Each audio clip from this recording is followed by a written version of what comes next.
ഇവിടെ നമ്മൾ മനസ്സിലാക്കേണ്ട ഒരു കാര്യമുണ്ട്. ഈ വിമർശനങ്ങൾ ഉന്നയിക്കുന്നവർ തിരിച്ചറിയേണ്ട ഒരു കാര്യമുണ്ട്. കത്തോലിക്ക സഭ ഇത്തരത്തിൽ ഉള്ള സഹായം നൽകുന്നത് ആദ്യമായിട്ടല്ല. കത്തോലിക്ക സഭ ഇങ്ങനെയുള്ള സഹായം നൽകുന്നത് കത്തോലിക്ക സഭയിലുള്ളവർക്ക് മാത്രവുമല്ല.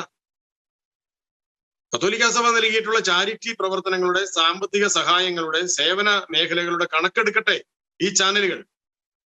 എത്ര ശതമാനം കത്തോലിക്ക സഭയിലുള്ള വിശ്വാസികൾക്ക് സഭ ചെയ്യുന്നുണ്ട്? ഇപ്പം പ്രളയ ദുരിതം വന്നു, ഓഖി ദുരിതം വന്നു, അല്ലെങ്കിൽ കോവിഡ് ദുരിതം വന്നു.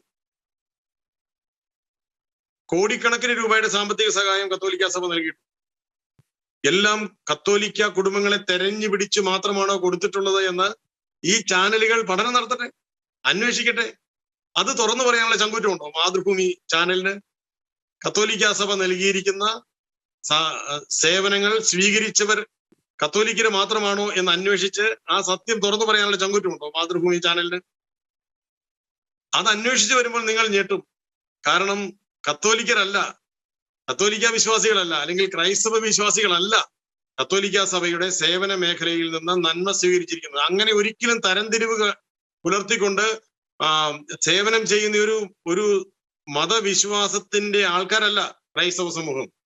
അവർ എല്ലാവരെയും ദൈവമക്കളായി കാണുകയും വിശക്കുന്നവർക്ക് ജാതി നോക്കാതെ, നിറം നോക്കാതെ ഒരുപോലെ ഭക്ഷണം വിളമ്പുകയും ചെയ്യുന്ന, എല്ലാവർക്കും കണ്ണുനീരിന് മതത്തിന്റെ നിറം നോക്കാതെ സേവനം ചെയ്യുന്ന, ദൈവമക്കളായി കരുതി സേവനം ചെയ്യുന്ന, മനുഷ്യരെ ദൈവമക്കളായി കരുതി സേവനം ചെയ്യുന്ന ഒരു സഭാ സമൂഹമാണിത്. അതുകൊണ്ട് ഇവിടെ ഈ ക്രൈസ്തവർക്ക് മാത്രമായിട്ട് ഒരു ആനുകൂല്യം നൽകുന്ന ഒരു രീതി കത്തോലിക്ക സഭയ്ക്കില്ല, ക്രൈസ്തവ സഭയ്ക്കില്ല. എന്നാൽ ഇവിടെ നൽകിയിരിക്കുന്നത് പാലാ രൂപതയിലെ അംഗങ്ങൾക്ക് സാമ്പത്തിക സഹായം ആവശ്യമാണെങ്കിൽ അത് നൽകാൻ രൂപത തയ്യാറാണ് എന്ന് പറയുമ്പോൾ അത് നൽകാനായിട്ട് മറ്റൊരു മതസമൂഹം വരൂ. ഇവിടെ മക്കളെ കൂടുതൽ ജനിപ്പിക്കുന്ന മതസമൂഹം പാലാ രൂപതയെ സഹായിക്കാൻ വരും. അല്ലെങ്കിൽ ഈ പറയുന്ന ചാനൽ പ്രതിനിധാനം ചെയ്യുന്ന ഏതെങ്കിലും തത്വശാസ്ത്രങ്ങൾ ക്രൈസ്തവ സമൂഹത്തെ സഹായിക്കാൻ വരും. വളരെ അപൂർവമായിട്ട് മാത്രമേ അതിന് ഉത്തരം തരാൻ നിങ്ങൾക്ക് കഴിയുകയുള്ളൂ. അതുകൊണ്ട് ഇത് സ്വന്തം സമൂഹത്തെ നിലനിൽപ്പിന് വേണ്ടി സഹായിക്കാനായി ഒരു പിതാവ് തയ്യാറായപ്പോൾ അതിനെ വിമർശിക്കുന്നതിന്റെ അതിനെ വിമർശിക്കുന്നതിന്റെ പിൻബലം എന്താണ്, അതിന്റെ പിറകിലുള്ള ലക്ഷ്യം എന്താണ് എന്നത് വളരെ വ്യക്തമാണ്. ക്രൈസ്തവ സമൂഹത്തെ ആക്രമിച്ചാൽ, ക്രൈസ്തവ സമൂഹത്തെ ആക്ഷേപിച്ചാൽ ഇവിടെ ആരും ഒന്നും പ്രതികരിക്കില്ല എന്ന് വിശ്വസിച്ചുകൊണ്ടാണ്. അല്ലെങ്കിൽ ഇവർ മക്കൾ കൂടുതലുണ്ടാകുന്ന മറ്റ് മതസമൂഹങ്ങളുടെ വിഷയങ്ങൾ എടുത്ത് ഇതുപോലെ ചാനൽ ചർച്ച നടത്തും. അതിനുള്ള ചങ്കൂറ്റമുണ്ടോ മാതൃഭൂമിക്ക്? അത് ചെയ്യില്ല.